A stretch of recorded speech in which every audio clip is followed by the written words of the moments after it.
Bueno, y está acá, como habíamos adelantado en nuestra redacción, el ministro de Gobierno, Regino Amado. Vamos a hablar, también nosotros habíamos comentado, Gaby, habíamos adelantado que nos parecía que en la provincia, teniendo en cuenta que se había establecido la cláusula gatillo, exacto, que se había avisado, se había explicado ya acá en este mismo estudio, por supuesto también en la Casa de Gobierno, que se venían haciendo los ajustes por inflación, que iba a ser difícil que se pague este adicional como se pretende o como se dice ahora desde la Nación. Pero bueno, vamos a ver qué dice el ministro. Vamos a ver, estamos aquí con el ministro de Gobierno de la provincia, Regino Amado. ¿Cómo está, ministro? Gracias Buen día, por ministro, venir. gracias. Muy bien, gracias por invitarnos, muchas gracias. Bueno, usted escuchó lo que estábamos diciendo y también deben estar viendo esta medida nacional que pretende instaurar este bono de fin de año, algunas provincias que se sumaron y en qué situación está Tucumán respecto de esto. Sí, en realidad no está muy claro todavía el instrumento nacional que establecería el pedido de un bono por parte del sector privado y también no está claro si es o no para los estatales. Claro. En cuanto a lo privado, bueno, ya hemos escuchado muchas voces a nivel nacional y hoy al presidente de la Federación Económica, Héctor Viñuales, donde cuenta las realidades de los comerciantes, los pequeños y medianos empresarios, donde se le hace imposible a muchos de ellos pagar un bono extra, más allá de las obligaciones que ya tienen salariales, y cuando tenemos a pocos días ya también de poder hacer efectivo el pago de aguinaldos, claro, en medio de una recesión que golpea a todo el comercio en general, y esto dificulta, por supuesto, algún otro emolumento impuesto por la Nación, porque ni siquiera ha sido consultado a las bases.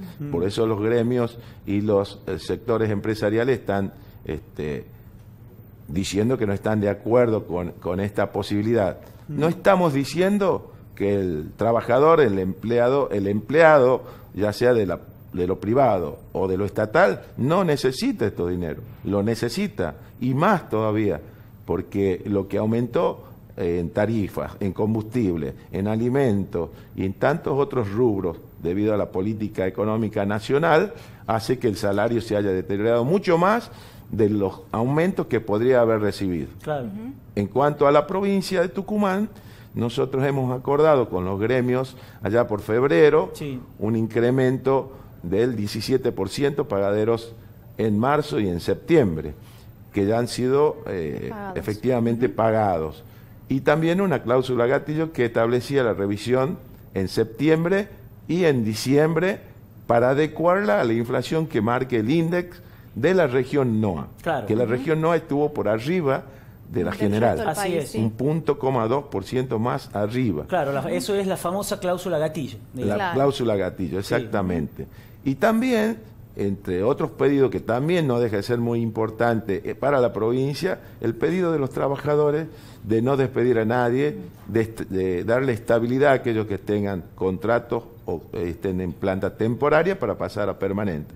Y se hizo con un sector y se va a seguir haciendo, porque el compromiso del gobernador Mansur y del vice Osvaldo Jaldo es no despedir a ningún trabajador, a no ser que tenga una causa verdaderamente justificada, y eso también se está cumpliendo.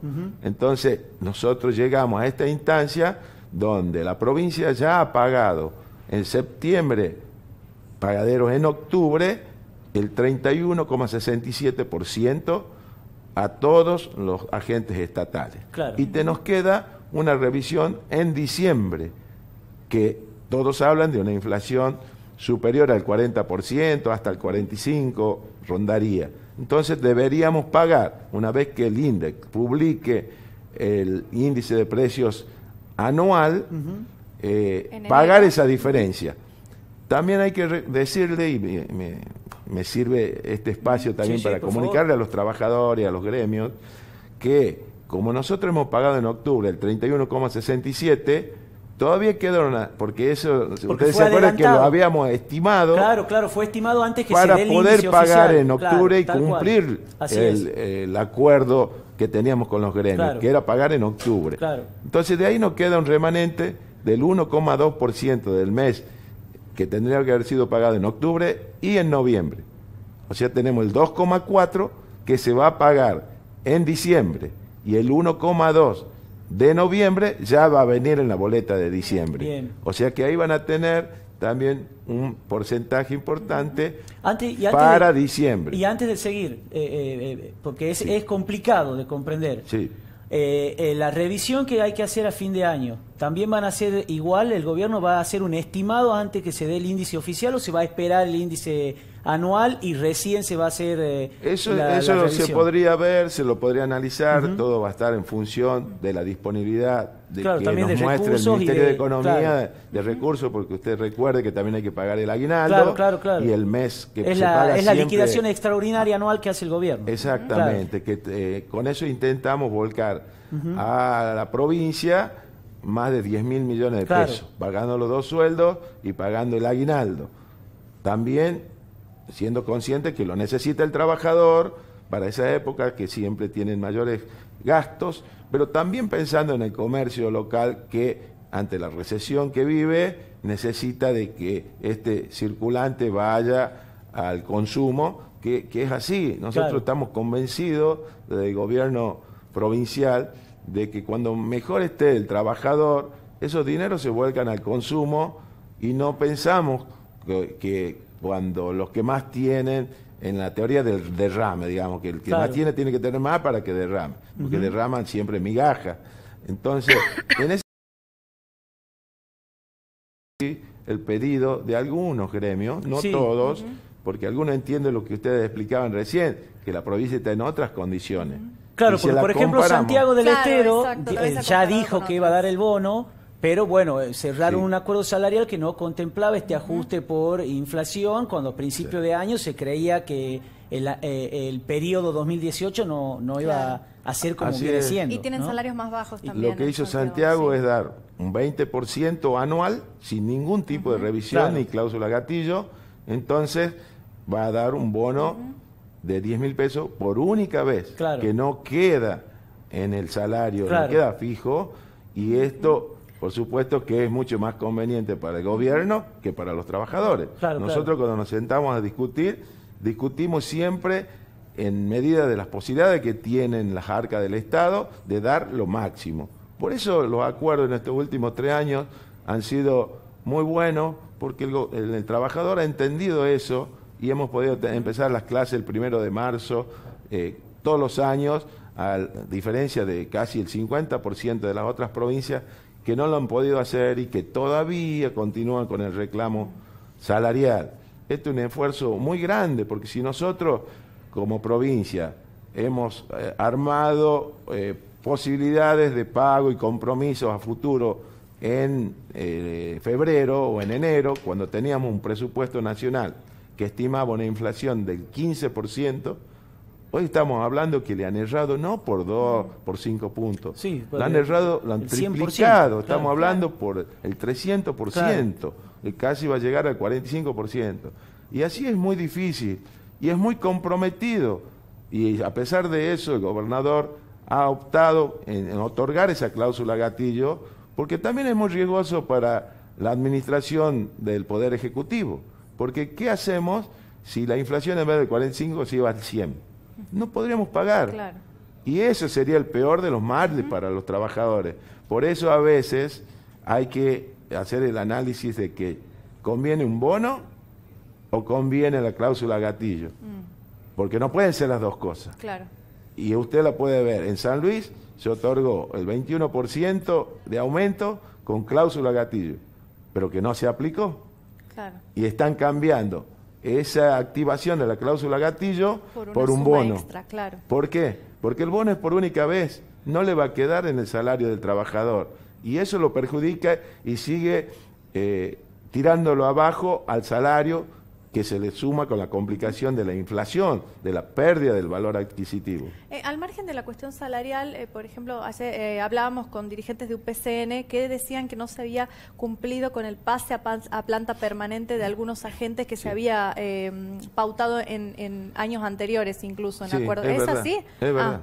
Eso sí es verdad, y lo estamos trabajando. hay algunos sectores que ya han podido acceder a esa permanencia y es un compromiso del gobernador de trabajarlo hasta fin de año para que deje de ser tan burocrático el sistema para poder pasar una persona que estaba en temporario a permanente. También necesitamos del informe de cada una de las reparticiones para Economía pueda hacer ese paso, pero que sí es un compromiso que debemos cumplirlo y debemos honrarlo. ¿Cómo lo vamos a hacer con la cláusula gatillo? Llama la atención, o a qué atribuye usted, ¿por qué, por ejemplo, de los gremios estatales, que sea solamente UPCN el que plantee este tipo de reclamos, o decía también el dirigente de UPCN, que el gobierno igual estaba en condiciones de pagar un bono extra pese a la cláusula gatillo y al incremento salarial, y hablaba también de que faltaban muchos agentes públicos, por ejemplo, en escuelas y en demás lugares, y llama la atención que sea solo ese gremio y no el conjunto de los otros estamentos estatales, ¿no? Yo entiendo que ellos están siguiendo un lineamiento a nivel nacional de UPCN, porque a nivel nacional ustedes recuerdan que su representante Andrés Rodríguez ha firmado un acuerdo nacional por el 15%, que ha recibido la crítica de todos los otros gremios. Después el gobierno le aumentó un 5% más. Igual estamos en el 20%. Claro. Tucumán ha pagado en septiembre el 31,67%, va a pagar el 3,6% de esa diferencia que hablábamos entre lo que se estimó y lo que efectivamente dio a septiembre la inflación, de un 3,6%, más la revisión en diciembre de la cláusula gatillo. Claro. Y cada punto de esta revisión significan para la provincia 30 millones de pesos aproximadamente. O sea que calcule usted lo que está destinando la provincia. Si vos pagás un bono de 5.000 pesos para 100.000 agentes, son 500 millones de pesos. Claro. Y si pagás un 10% extra por inflación, por cláusula gatillo, estamos hablando de 3.000 millones de pesos. Claro. Entonces no tiene comparación. Seguro. Y creo que ambas partes debemos respetar lo que en algún momento se hizo para poder seguir trabajando en ese sentido y con esa confianza que nos tenemos. Porque en febrero ya tenemos que estar sentados de nuevo acordando salarios para el año próximo. Muchos gremios han planteado la posibilidad de plantear paritarias semestrales al menos, ¿no? Que se puedan reabrir a mitad de año. ¿Esto podría para el año que viene? Podría ser, sí. Lo que nosotros hacemos siempre es dejarlo con la tranquilidad de dedicarse al trabajo y nosotros a la gestión para poder tener los dineros necesarios para cumplir lo que establecemos cuando nos sentamos. Y así lo hemos hecho de estos 3 años y lo queremos seguir haciendo.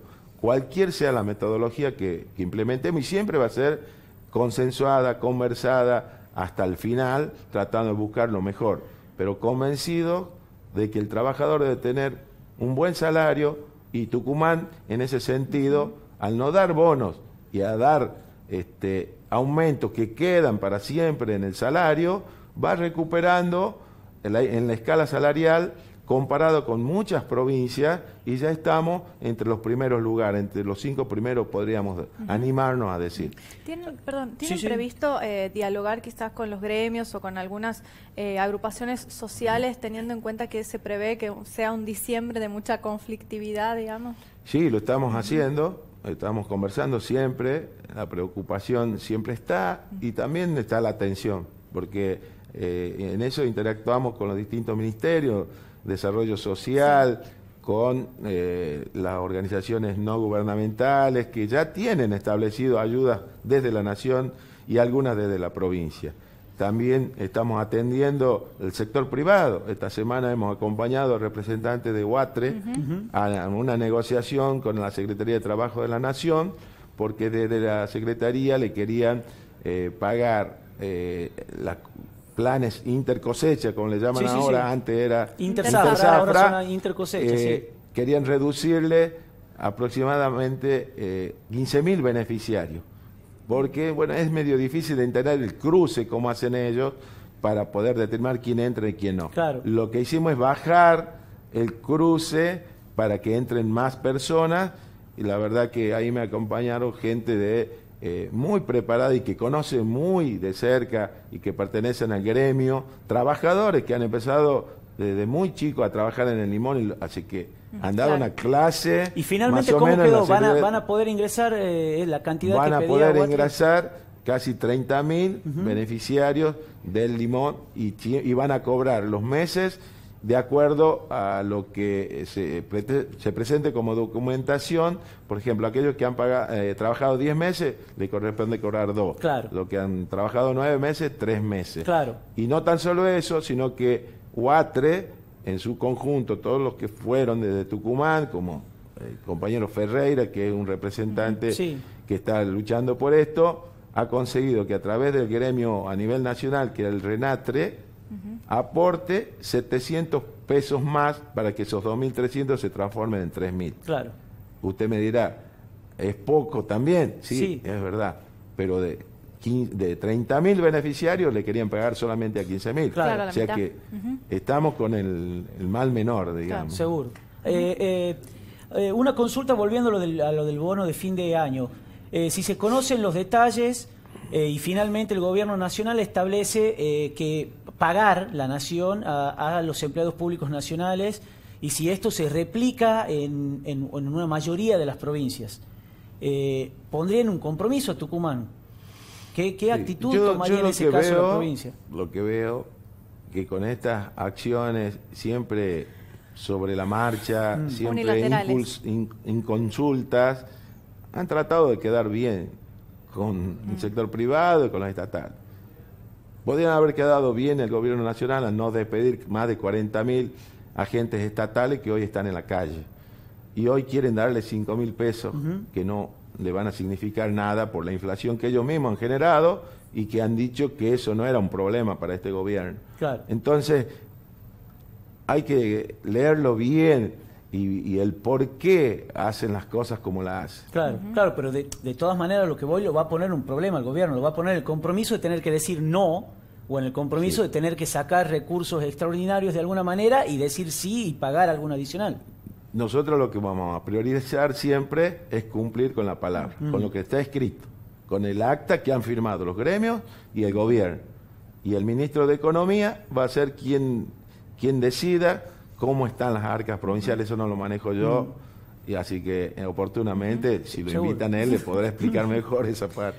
La última pregunta, ministro. Los últimos días, desde algunos sectores de la oposición, comenzó a recibir algunas críticas del gobernador por sus giras al exterior y específicamente por esta última que está siendo extensa. ¿Qué puede decir usted respecto de ello? Yo creo que si nos quedamos en Tucumán, los tucumanos no vamos a tener posibilidades de instalar los productos que tenemos y que ya no es solo la caña de azúcar como muchos otros años hemos vivido de eso, y cuando cerraba un ingenio era un caos total para toda la provincia. Dios quiera que no cierre ningún ingenio, pero hoy tenemos una diversificación que hace 10 años no la teníamos, con el arándano, con la frutilla, fundamentalmente con el limón, con sus derivados, porque los subproductos son los que hay que tratar de instalarlo en distintos puntos. Y así se ha conseguido con viajes a Estados Unidos, no 1, 2, 3, con empresarios, con las universidades, con la estación experimental, con el INTA, con el gobierno nacional muchas veces, para hablar, y así se logró que el limón ingrese a Estados Unidos. Claro. Y esa puerta ahí, si bien en volúmenes no es tan grande lo que se exporta a Estados Unidos, pero sí sirve para que en otros países del mundo abran la puerta pensando en que si Estados Unidos, que es muy exigente, ha logrado que ingresen los productos tucumanos, también otras puertas de otros lugares del mundo se abren. Y el hecho de que en esta oportunidad acompañen rectores de universidad, empresarios que están dispuestos a trabajar en la mejora, en la calidad de sus productos, que eso también es una cosa cultural que teníamos nosotros. No nos olvidemos que en algún momento, cuando más se exportaba poroto, en algún momento se le cortó la exportación porque la mezclaban con tierra. Eso no puede pasar. Claro. Entonces, porque perdemos la credibilidad y perdemos el mercado en el exterior. Hoy Tucumán exporta más de $1.000 millones y el 30% de esos $1.000 millones va a rentas nacionales, va a pagar impuestos nacionales. Claro. Entonces, eso también nos sirvió cuando nos sentamos a conversar por el tema de Huatre y de la quita que querían hacer de los planes interzafra para este grupo tan sufrido que son los trabajadores del limón. Porque cuando nosotros explicamos, ellos estaban peleando por 100 millones de pesos. Y nosotros le dijimos que del limón estamos, si le sumás el arándano y la frutilla, estamos exportando 1.000 millones de dólares, donde 300 millones de dólares aproximadamente van a las arcas nacionales. Claro. Entonces, no había relación claro, entre lo que aporta la provincia, por lo menos en este sector. Seguro. Así que yo creo que estos viajes le hacen bien. El gobernador es muy buen negociador, y no se preocupen que si no está el gobernador, en la provincia está Waldo Jaldo, que está haciendo muy bien las cosas también, ocupándose de la gestión y ocupándose de todo lo que hay que ocuparse en estos momentos tan importantes. Le quiero cambiar de tema al tema político. Quiero saber, porque usted es un dirigente monterizo, quiero saber cómo está repercutiendo en el interior, particularmente en su ciudad, por ahí, si es que es así, la interna, ¿no? En el PJ con, ya Alperovich por un lado, Mansur Jaldo por otro. ¿En el partido, dice usted? No, en el interior, digo, en general, las ciudades, con sí, los en candidatos general. que están en particularmente en trabajando. Monteros o en el sur de la provincia, ¿cómo están Te repercutiendo? puedo decir, en Monteros hay 10 concejales. 6 están trabajando con la agrupación política mía, que viene del año 99, y 4 con el legislador Ruiz Olivares. El intendente Pancho Serra, estamos trabajando en forma conjunta, sin ninguna mezquindad ni especulaciones de qué va a ser uno y qué va a ser otro. Pero estamos convencidos que lo mejor que le puede pasar a la provincia es continuar con este gobierno de Mansur Jaldo, y así lo han decidido en las últimas elecciones del Consejo Deliberante, en las autoridades, donde se ha renovado la mesa. Está Estela Mari del Moral, Gurri Guerra de vicepresidente y Rafael Garrido de vicesegundo, y los otros compañeros en algún momento también han ocupado lugares en la mesa. Así que estamos trabajando, creo yo, todos juntos en ese sentido. No veo a alguien, digamos, con peso dirigencial o que tenga alguna agrupación importante que esté acompañando en este caso a José Alperovich. Y en el caso, digamos, del PJ local, ¿cómo han encontrado el partido? Cerrado, hoy está abierto, están las agrupaciones pidiendo hacer reuniones. Hace poquito tuvimos una con todos los dirigentes de la capital, que lo organizó Carolina, y que estuvimos acompañando con Osvaldo Jaldo. Pero más que nada, no era un acto político, era sentarse con la gente y decirle esto que estamos hablando nosotros, contarle, porque ellos también tienen que saber cuál es la realidad de los tucumanos, cuáles son las cosas que hemos hecho en favor de los trabajadores y cuáles son las preocupaciones también, porque tenemos muchas cosas flacas para poder trabajar, y eso es lo que nos está preocupando hoy más que en una interna o lo que fuese que tenga que ver con la política de la disputa para ocupar un lugar. Había declaraciones suyas que habían generado polémica después del acto del 17 y del lanzamiento de Alperovich respecto de los funcionarios que están en el Poder Ejecutivo que apoyan a Alperovich. ¿Qué va a pasar con ellos? ¿Sigue abierta esa posibilidad que usted les había dado de dejar la gestión? Yo creo que sí, porque si ellos han elegido... Nosotros somos partido justicialista, peronismo en Tucumán.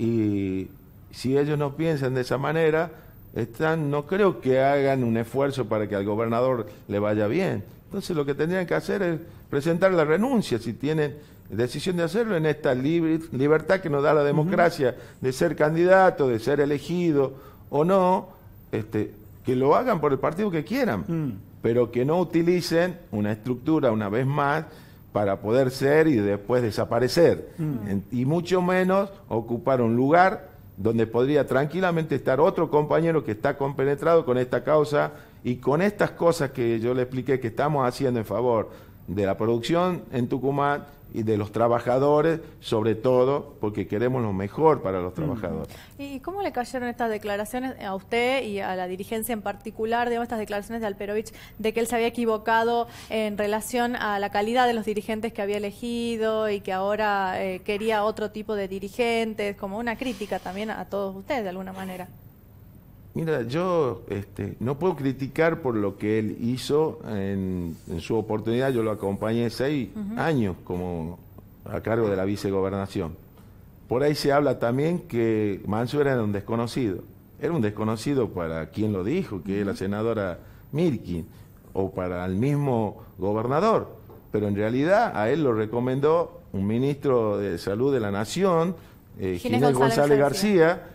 Él ya, Mansur ya había sido atendido a la salud de San Luis, de La Matanza, que es mucho más grande que Tucumán, y él dejó todas sus cosas y su familia, la trajo a Tucumán para hacerse el cargo de algo que no estaba muy bien, y si no recuerden que en la maternidad parían las mamás en una misma cama. Cuando tenía capacidad para 5.000 partos, parían 10.000 anuales. Bueno, después de la gestión de Mansur, tenemos la maternidad en Eva Perón, en la banda del Río Salí, en Concepción tenemos otra maternidad, y ustedes pueden ver la calidad de las construcciones que tienen superiores o iguales a lo privado. En Montero es una maternidad segura, para capacidad para 1.000 partos anuales, y así se trabajó. Creo que en lo que más se trabajó en el área de salud. Entonces, mal hacen en desconocer que el aporte de Juan Mansur al gobierno de Alperovia ha sido uno de los más importantes, por no decirle el más importante. Entonces, de las gestiones no hablemos, creo que ha sido muy buena, pero creo que muchas veces el alumno supera al maestro. Como él se llama maestro, creo que el alumno en este caso ha superado al maestro, y por eso está donde está y tiene la adhesión. No de un gremio, de 45 gremios en lo privado, en lo estatal, y también de la mayoría de los intendentes, los delegados comunales, y yo veo que de los legisladores creo que hay 2 o 3, y uno son parientes, y la senadora también es pariente. Digamos, ¿Dice que no tiene dirigentes usted? ¿Usted dice que Alperovich no tiene dirigentes más allá de su entorno? ¿Y usted ha visto la foto? Parece una foto familiar. Gracias, ministro. Gracias a usted. Buen día. Gracias.